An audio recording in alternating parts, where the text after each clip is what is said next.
مسجد جس قطع زمین پہ بنے وہ خیر الاماکن بہتر جگہ بن جاتی ہے، اور جہاں بازار بنے وہ شر الاماکن وہ بری جگہ ہوتی ہے۔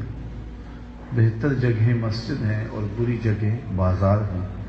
ہمیں حکم دیا گیا کہ بازار میں دیر سے جاؤ اور جلدی واپس پلٹ آؤ، اور مسجد میں جلدی جاؤ اور دیر سے پلٹو، چونکہ یہ خیر کی آماج گاہیں ہیں، مسجدیں بھلائی کے مراکز ہیں، اور انہی مساجد سے برکات پھوٹتی ہیں۔ تو وہ دھرتیاں، وہ جگہیں جہاں کوئی نسبت قائم ہو تو وہ عزت کے منصب پہ فائز البرام ہوتی ہے۔ شرف مکان کا نہیں ہوتا، شرف مکین کا ہوتا ہے۔ ایک ہی بھٹے سے بنی ہوئی اینٹ اگر کسی گلی میں لگا دی جائے یا کسی نالے اور نالی کی تعمیر میں لگا دی جائے، اور اسی بھٹے کی بنی ہوئی اینٹ اگر مسجد میں نصب کر دی جائے تو شاہ وقت بھی آئے گا تو جوتے اتار کے آئے گا۔ تو وہ عزت، وہ مقام اس کو نصیب ہوا اس نسبت کی وجہ سے۔ اسی طرح دنیا کے اوپر، معمورہ ہستی کے اوپر جتنے بھی آباد شہر ہیں، اللہ نے مختلف شہروں کو مختلف وجوہات سے برکتیں عطا کی ہیں، لیکن اس کائنات میں افضل ترین شہر شہر مکہ اور شہر مدینہ ہے، چونکہ ان شہروں کو نسبت ہے عالی مرتبت ذات گرامی جناب رسالت مآب صلی اللہ علیہ وسلم سے۔ مکہ المکرمہ عزتوں کی آماج گاہ ہے، وقار کی تکیہ گاہ ہے، اور مسند تکریم ہے۔ یہ ام القریٰ ہے، شہروں کی ماں ہے۔ اس شہر کو یہ عزت، یہ تکریم، یہ وقار کیوں نصیب ہوا؟ یہاں کعبۃ اللہ ہے، مقام ابراہیم ہے، چاہے زمزم ہے، صفا و مروہ ہے، مزدلفہ، منا اور عرفات ہیں، رکن یمانی ہے، رکن اسود اور رکن شامی ہے۔ یہاں حجر اسود نصب کیا گیا ہے، باب کعبہ ہے، سقف بیت اللہ ہے، میزاب رحمت ہے، مطاف ہے، حتیم ہے، مستجاب ہے، مستجار ہے، ملتزم ہے، قدم قدم پہ انوار کی برستی برکھا ہے۔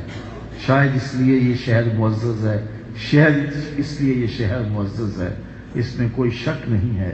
یہ سارے حوالے عظمت کے ہیں، اور یہ اس شہر مکہ کی عظمت کا سبب اور ذریعہ ہیں، لیکن اس شہر کی عظمت کا سب سے بڑا حوالہ وَأَنْتَ حِلٌّ بِهَذَا الْبَلَدِ، محبوب اس شہر کی گلیاں تیرے قدموں کو چومتی رہے، اس شہر کی ہواؤں نے تیرے انفاس کی خوشبو سونگھی، اس لیے مجھے شہر کی قسم کہ شہر میں تم رہتے ہو، یہ شہر تمہارا بسیرا رہا ہے، محبوب اس شہر میں تمہارے ڈیرے ہیں، اس لیے مجھے شہر کی قسم کہ یہاں آپ رہتے ہیں۔ تو شہر مکہ کی قسم کی، اور شہر مکہ عزتوں کا بہت بڑا غرق ہوا۔ تو شہر مدینہ شہر خوباں، شہر جمال، شہر نور، شہر رحمت، مدینہ المنورہ عزتوں کی آماج کا اس لیے بنا کہ یہاں حضور نے آ کے ڈیرا لگایا، اور ان کے وجود کی برکت سے یہ شہر عزت کے اس مقام پہ پہنچا، اور بلندیوں کی اس معراج کو پہنچا کہ دنیا کا کوئی شہر اس کی عظمتوں کو چھو نہیں سکتا، اس لیے کہ اس شہر کو نسبت ہے رسول کریم صلی اللہ علیہ وسلم سے۔ اس کو شہر حبیب کہا جاتا ہے، اس کو بلد الرسول کہا جاتا ہے، یہ حضور کا شہر ہے۔ اس شہر کی مٹی میں حضور علیہ الصلوۃ والسلام کے الفاظ کی خوشبو بسی ہے، اور یہاں حضور نے اپنی مستقل رہائش رکھی۔ 8 ہجری میں مکہ فتح ہو گیا، اور حضور فتح مکہ کے بعد واپس مکے پلٹ جاتے، مکہ سے ہجرت کر کے کچھ اسباب کی وجہ سے حضور وہاں سے آئے تھے، ورنہ جب حضور شہر مکہ کو چھوڑ رہے تھے تو حضور پہلے کعبۃ اللہ کے پاس آئے اور کہا، اے کعبہ تیری بڑی عظمت ہے اور میں کبھی بھی اس شہر کو نہ چھوڑتا۔ اگر ان لوگوں نے جو ہے وہ یہ حالات نہ پیدا کر دیے ہوتے تو شہر مکہ کو چھوڑنے کو کس کا جی چاہے؟ ام القریٰ، بستیوں کی ماں، اور اللہ کا گھر، حرم الہی، تو ایک نبی اس شہر کو چھوڑ رہا ہے، تو حالات کا تقاضا تھا اور حکم الہی تھا کہ حضور کو شہر مکہ چھوڑنا پڑا، اور حضور نے فرمایا میں کبھی نہ چھوڑتا، اور آنکھیں اشک برسا رہی تھی۔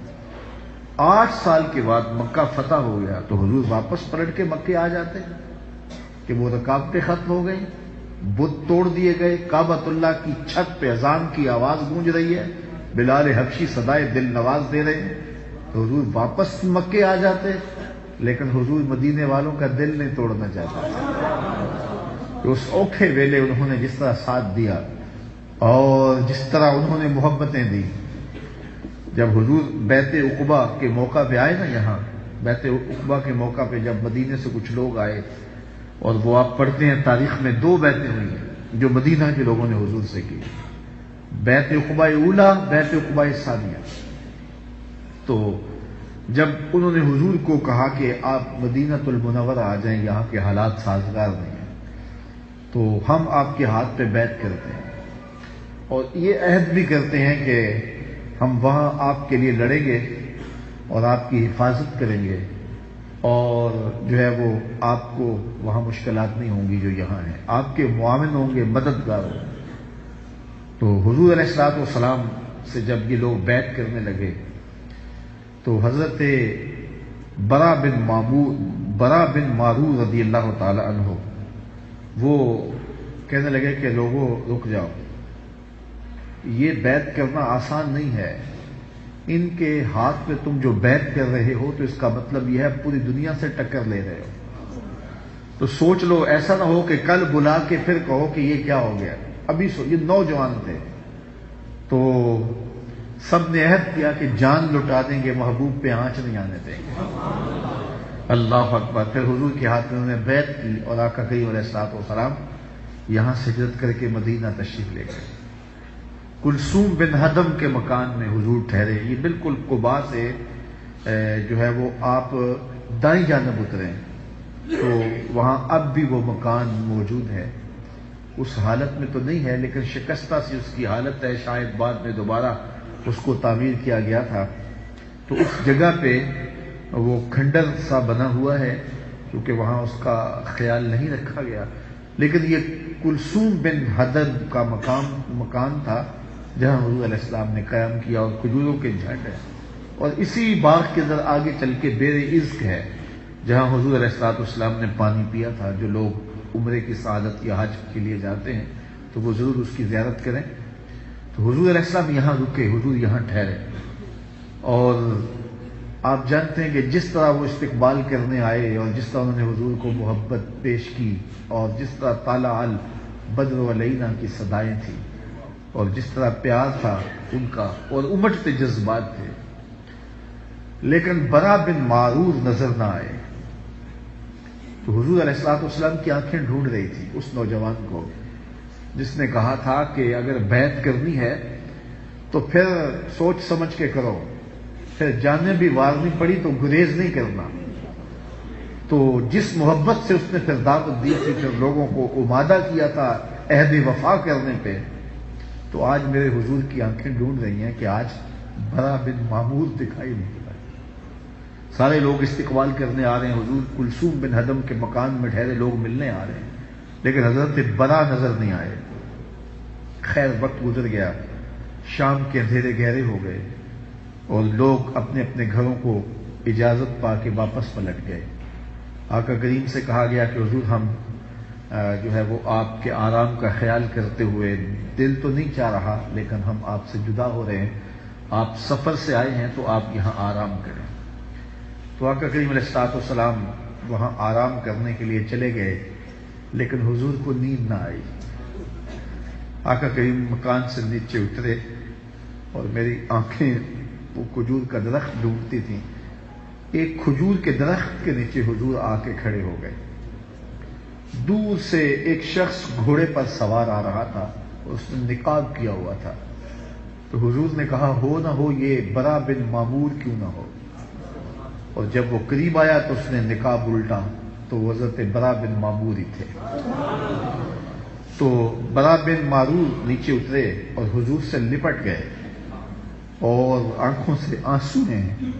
تو حضور نے فرمایا کہ برا میں صبح سے آپ کا انتظار کر رہا ہوں. لوگ مجھے ملنے آتے تھے لیکن میں دیکھتا تھا آپ نہیں ہیں. عرض کی یا رسول اللہ میں نے سارا دن تڑپ کے گزارا ہے لیکن میں اس لیے نہیں سکا کہ جاہلیت کے زمانے میں اس قبیلے کا ایک شخص میرے سے قتل ہو گیا تھا اور اس وجہ سے اس علاقے میں مجھے آنے پر پابندی عائد کر دی گئی. لیکن اب جب اندھیرا گہرا ہو گیا تو مجھ سے گوارا نہ ہو سکا تو میں نے نقاب ڈالا اور ادھر نکلا کہ چلو حضور کو نہیں دیکھوں گا، جس مکان میں حضور ٹھہرے ہوں گے اس مکان کو ہی دیکھ آتا ہوں. لیکن نبی اتنا لجپال ہے، برا بن معرور کے انتظار میں پہلے کھڑے ہوئے ہیں.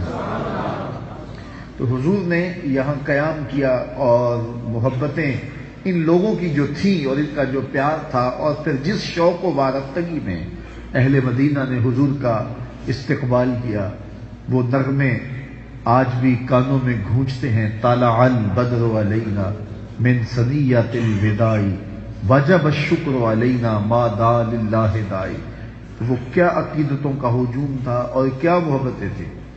حضور کی جب سواری گزرتی ناکا جس پہ حضور تشریف فرما تھے تو یہ آگے بڑھ کے کہتے ہیں ہلما الینا یا رسول اللہ الی العدد والعدۃ والمنع. حضور ہمارے گھر آ جاؤ، ہمارے گھر بڑے کھلے ہیں، 4 لوگ آئے تو ہم سنبھال بھی لیں گے، ہمارے پاس اسلحے ہیں، کسی نے حملہ کیا توڑ بھی دیں گے.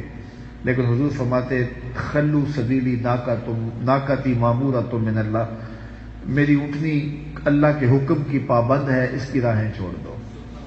پھر لوگ چھوڑ دیتے اور پھر حضور آگے بڑھتے. دوسرا قبیلہ آتا تو وہ بھی عرض کرتے حضور ہمارے گھر آ جائیے، ہمارے گھر بڑے کشادہ ہیں. اور جب حضور بنو نجار کے محلے سے گزرے تو یہ حضور کے ننیال کا محلہ تھا. انہوں نے جو لفظ کہے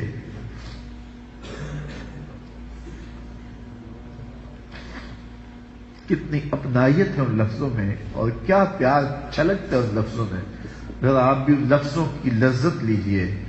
سبل الہدا والرشاد کے اندر امام صالحی نے اللہ ان کی قبر پہ رحمت نازل کرے، انہوں نے وہ لفظ نقل کیے کہ جو حضور کے ننیال کے لوگوں نے حضور کی خدمت میں عرض کیے ہلم الی اخوالک یا رسول اللہ الی العدد والعدۃ والمنع. کہنے لگے حضور ادھر تو آ جاؤ، یہ تو آپ کے ماموں کے گھر ہیں، یہ تو آپ کے ننیال کا محلہ ہے. لیکن حضور نے اونٹنی کی مہار اس کی گردن پہ ڈال دی اور کہا خلو سبیلی، میری راہیں چھوڑ دو. ناقتی معمورۃ من اللہ، میری اونٹنی اللہ کے حکم کی پابند ہے. پھر کیا ہوا کہ سہل اور سہیل 2 یتیم بچوں کی جگہ تھی اور خالی پڑی ہوئی تھی اور اہل مدینہ یہاں کھجوریں خشک کر کے چھہارے بنایا کرتے تھے. اونٹنی جا کے وہاں ٹھہر گئی. اونٹنی کو اٹھایا گیا تو پھر رک گئی، پھر اٹھایا گیا تو پھر بیٹھ گئے. قریب ترین مکان تھا حضرت ابو ایوب انصاری کا. وہ اٹھے اور اب حضور کی سواری سے سامان اتارنے لگے اور عرض گزار ہوئے حضور اٹھنے کو اب تو نہ اٹھائیے، اب تو میرے بخت جاگ پڑے ہیں.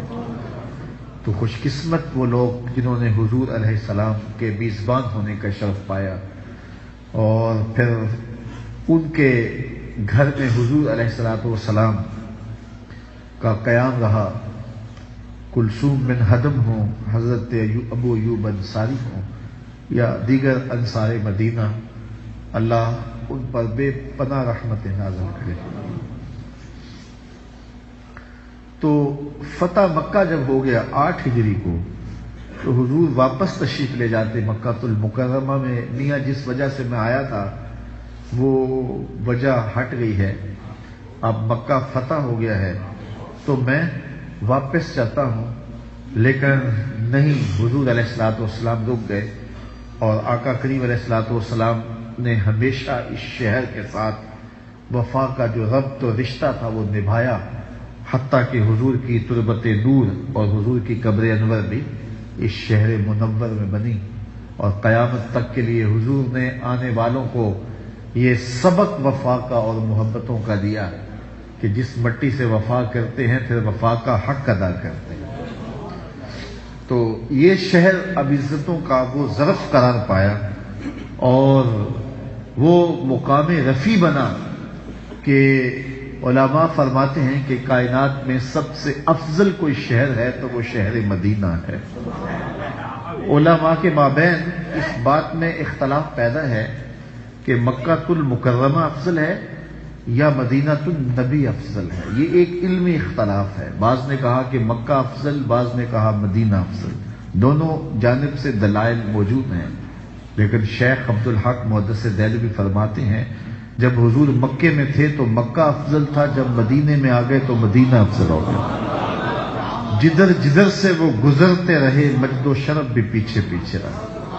اللہ اکبر۔ تو عزتوں کی آماج گاہ بنا اور برکتوں کی آماج گاہ بنا، اور یہ وہ شہر نور ہے جس میں 70,000 فرشتے صبح کو حاضر ہوتے ہیں، 70,000 فرشتے شام کو حاضر ہوتے ہیں اور حضور کی بارگاہ میں سلام پیش کرتے ہیں، اور جو ایک بار آتا ہے پھر قیامت تک اس کو آنے کا موقع نصیب نہیں ہوتا۔ یہ تو حضور کے غلام ہیں جو بار بار بلائے جاتے ہیں، ورنہ اس شہر میں جانا یہ خوش نصیب لوگوں کا مقصود ہے۔ اور حضرت امام مالک کا مسلک دیکھیے، امام شافعی، امام احمد بن حنبل اور امام اعظم ابو حنیفہ علیہم الرضوان فرماتے ہیں کہ اگر کوئی شخص حضور کے روضے پہ جائے تو واپس آ کے کہے کہ میں حضور کے روضے سے ہو کے آیا ہوں، اور جا رہا ہو تو کہے کہ میں حضور علیہ السلام کے روضے پہ حاضری کے لیے جا رہا ہوں۔ لیکن امام مالک امام دار الہجرہ فرماتے ہیں اگر کوئی شخص حضور کے روضے پہ جائے یا حضور کے روضے سے آئے تو یہ نہ کہے کہ میں حضور کے روضے سے آیا ہوں، وہ کہے میں حضور سے مل کے آیا ہوں، میں حضور کو دیکھ کے آیا ہوں، میں حضور کو مل کے آیا ہوں۔ اس لیے کہ حضور فرمایا جس نے میرے وصال کے بعد میری قبر کی زیارت کی وہ ایسے ہے جس طرح اس نے میری زندگی میں میری زیارت کی، اور یہ بھی فرمایا جس نے میری قبر کی زیارت کی اللہ اکبر اس کے اوپر میری شفاعت واجب ہو گئی، من زار قبری واجبت لہو شفاعتی، اس کے اوپر میری شفاعت لازم ہو گئی۔ تو اس قبر نور کو دیکھنے سے حضور کی شفاعت کا بندہ حقدار بن جاتا ہے اور اللہ کی خاص رحمتوں سے مالا مال کر دیا جاتا ہے۔ تو یہ شہر نور عقیدتوں کا مرکز ہے، یہاں سائلوں کی جھولی بھرتی ہے، اور امام مالک نے کتنا خوبصورت فتویٰ دیا کہ یہ نہ کہو کہ میں روزے کو دیکھ کے آیا ہوں، میں جالیوں کو دیکھا ہے، میں ممبر و محراب اور در کو دیکھ کے آیا ہوں، کہا میں حضور سے مل کے آیا ہوں۔ اور پردہ جو دیوار کا ہے اور جالیوں کا ہے وہ ہمارے لیے ہے، ادھر سے پردہ نہیں ہے، وہ آنے والے کو دیکھ رہے ہیں، اس کی کیفیت قلب کو دیکھ رہے ہیں، کون کس جذبے سے آیا ہے۔ اور اگر جانے والے کی آنکھیں بینا ہوں اور بصیرت کے اجالے اسے نصیب ہوں تو پردہ اس کے لیے بھی نہیں ہوتا، پردے ہٹا دیے جاتے ہیں اور جانے والے کو بارگاہ ناس کے اندر جو ہے وہ پیش کر دیا جاتا ہے۔ حضرت امام رفاعی علیہ رحمہ 555 ہجری میں حضور کے روضے پہ حاضر ہوتے ہیں۔ تمام مکاتب فکر کے لوگوں نے اپنی کتابوں میں یہ لکھا ہے واقعہ، حضور کے روضے پہ حاضر ہوتے ہیں، اور پھر کیا ہوا کہ عرض گزار ہوئے یا رسول اللہ ساری زندگی میں آپ کی بارگاہ میں سلام پیش کرتا تھا اپنے علاقے سے، اور وہ سلام آپ کی بارگاہ میں پہنچتا تھا اور آپ کا جواب مجھے پہنچتا تھا، آج میں خود چل کے آیا ہوں، جواب بھی مجھے خود ارشاد کیجیے، کیونکہ حضور کی نسل تھے، حضور کی اولاد تھے، تو وہاں حضور کی خدمت کے اندر کھڑے ہو گئے۔ اللہ اکبر۔ وہ میاں صاحب فرماتے ہیں جی میں اڑیاں کرے ایانا، تو وہ کھڑے ہو گئے اور حضور کی بارگاہ میں ضد کی کہ حضور میں تو ایسے ہی جواب نہیں لینا، اور پھر وہاں رک کر کے حضور کی بارگاہ میں سلام پیش کرنے لگے۔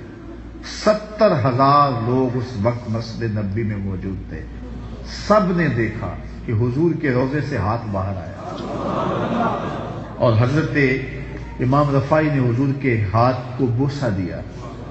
حضرت غوث اعظم الشیخ عبد القادر جیلانی علیہ رحمہ فرماتے ہیں اتفاق سے اس دن مسجد نبوی میں بھی موجود تھا، اور کہا امام رفاعی کے لیے جو حضور کا دست انور روضہ انور سے باہر آیا، قبر انور سے باہر آیا، اس کی زیارت میں نے بھی کی۔ اللہ اکبر۔ تو حضور علیہ السلام کی بارگاہ میں حاضری یہ عقیدتوں کے رنگ ہیں، اور جب زائر وہاں جاتا ہے تو یقیناً اللہ اکبر وہ بہت سارے سوالات، بہت سارے دکھڑے، بہت ساری کہانیاں لے کے جاتا ہے کہ حضور کی بارگاہ میں یہ بھی عرض کروں گا، یہ بھی عرض کروں گا، یہ بھی عرض کروں گا، لیکن جب اس بارگاہ میں حاضری کا شرف ملتا ہے تو سارے سوال بھول جاتے ہیں، کوئی سوال ہی یاد نہیں رہتا۔ دکھ درد کے ماروں کو غم یاد نہیں رہتے، جب سامنے آنکھوں کے غم خار نظر آئے۔ جو ہی باب السلام سے داخلہ نصیب ہوتا ہے تو وہ جو گٹھڑی باندھ کے سوالوں کی، التجاؤں اور تمناؤں کی اور دکھڑوں اور سوالوں کی لے کے زائر وہاں سے داخل ہوتا ہے تو اس کی گرہیں ڈھیلی ہونی شروع ہو جاتی ہیں، اور اس خاص مواجہ نور کے آنے سے پہلے پہلے سارے سوال تتلیوں کی طرح اڑ جاتے ہیں، اور جب بندہ مواجہ نور کے سامنے ہوتا ہے تو پھر آنکھیں تو کھلی ہوتی ہیں لیکن منظر اور کچھ سامنے ہوتے ہیں، اور دل تیزی سے دھڑک رہا ہوتا ہے، اور ہونٹ خود بخود درود پڑھ رہے ہوتے ہیں، اور ایک ایک عضو بدن عقیدتوں کے سانچے میں ڈلا ہوا ہوتا ہے، اور پھر جھولی پھیلی ہوتی ہے، اور سائل سراپا عجز بنا ہوا ہوتا ہے، اور پھر ادھر سے کرم اور انوار اور برکھا برس رہی ہوتی ہے۔ کوئی سوال یاد نہیں رہتا، لیکن جو سوال ہوتے ہیں ان سب کے جواب روحوں میں جذب ہوتے چلے جاتے ہیں۔ سید سلیم گیلانی اللہ ان کی قبر پہ کروڑوں رحمتوں کا نزول کرے، جب حضور کی بارگاہ میں حاضر ہوتے ہیں تو ایک اچھے شاعر بھی تھے، تو جو کیفیت ان کی ہوتی ہے ذرا اس کو ملاحظہ کیجیے۔ آقا سلام حلقہ بگوشاں قبول ہو، شاہ عجز و نیاز گدایاں قبول ہو۔ ذرا دیکھیے، شاہ عجز و نیاز گدایاں قبول ہو، آقا سلام حلقہ بگوشاں قبول ہو۔ لفظ ساتھ چھوڑ گئے گنگ ہو گئے، لفظ ساتھ چھوڑ گئے گنگ ہو گئے، بے ربطیے نوائے پریشاں قبول ہو، بے ربطیے نوائے پریشاں قبول ہو۔ ساری دعائیں سیل تجلی میں بہہ گئے، وہ جو سوالات لے کے ظاہر پہنچتا ہے، ساری دعائیں سیل تجلی میں بہہ گئیں، ایک اشک لرزاں ہے سر مژگاں قبول ہو، ایک اشک لرزاں ہے سر مژگاں قبول ہو۔ پھر زائر کو جب اس دہلیز سے، اس چوکھٹ سے خیرات ملتی ہے تو ذرا یہ ملاحظہ کیجئے کہ کس کیفیت کے اندر اس کو بیان کرتے ہیں کہ اتنا کرم تو مجھ سے سمیٹا نہ جائے گا، اتنا کرم تو مجھ سے سمیٹا نہ جائے گا، انفعال تنگی داماں قبول ہو، انفعال تنگی داماں قبول ہو۔ اور ایک زائر اپنی کیفیت کو یوں بھی بیان کرتا ہے، میں تو جھولی ہوں کاسا ہوں کشکول ہوں، میں تو جھولی ہوں کاسا ہوں کشکول ہوں، اور رحمت کا دریا حضور آپ ہیں۔ تو وہ رحمت کا دریا ہیں، اور زائر وہاں کاسا بن کے، کشکول بن کے، جھولی بن کے پھیلا ہوا ہوتا ہے۔ پھر انوار کی برکھا اس کو سیراب کر دیتی ہے، اور اس در پہ جانے والے کو کوئی کمی نصیب، کوئی کمی باقی نہیں رہتی۔ جب محبوب مل گئے تو پھر کیا باقی رہ گیا؟ تو ہر دولت اس کی جھولی میں ڈھیل دی جاتی ہے۔ سعادت مند لوگ ہیں جنہیں اس چوکھٹ کی حاضری نصیب ہوتی ہے۔ با ادب حاضری یہ زندگی کی معراج ہے، اور یہ سعادت مندوں کا نصیب ہے، اور اس اذعان اور اس یقین کے ساتھ کہ وہ مجھے نوازتے ہیں اور میں ان کی چوکھٹ پہ حاضر ہوتا ہوں تو میں ان سے ملنے جا رہا ہوں، اور ان کی عقیدتوں اور ان کی محبتوں کے پیرائے میں جب زائر وہاں حاضر ہوتا ہے تو جب واپس پلٹتا ہے تو پھر کیفیات کا ایک جہاں اس کے سینے میں آباد ہوتا ہے۔ وہ کیا کسی نے کہا تھا کہ یہ کتنی عجیب بات ہے کہ اتنے بڑے ہجوم میں، یہ کتنی عجیب بات ہے کہ اتنے بڑے ہجوم میں وہ دیر تک سنتے رہے بس میری ہی داستان۔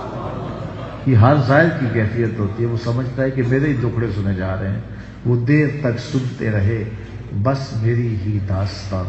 تو وہ داستان درد، وہ کیفیات کا ایک جہان وہاں آباد ہو جاتا ہے، اور زائر اپنے سارے دکھڑے نہ کہنے کے باوجود وہاں حضور کی بارگاہ میں پیش کرتا ہے تو اس کا مداوع اور دکھوں کا درد بھی جو ہے درما بھی نصیب ہو جاتا ہے، اور پھر جب واپس پلٹتا ہے تو وہ اپنے آپ کو کتنا ہلکا پھلکا محسوس کرتا ہے، اور کتنا بوجھ جو لے کر کے وہاں پہنچتا ہے وہ اس کے وجود سے اتر چکا ہوتا ہے۔ اللہ مجھے آپ کو بار بار اپنے اور اپنے محبوب کے در کی با ادب حاضری نصیب فرمائے، اور اس شہر دور بار بار جانا نصیب ہو۔ زائر جب واپس پلٹتا ہے تو اس کو یہ تسلی سہارا دیتی ہے کہ میں پھر بھی پلٹ کے آؤں گا، ورنہ اس در سے پلٹنا اتنا آسان نہیں ہوتا۔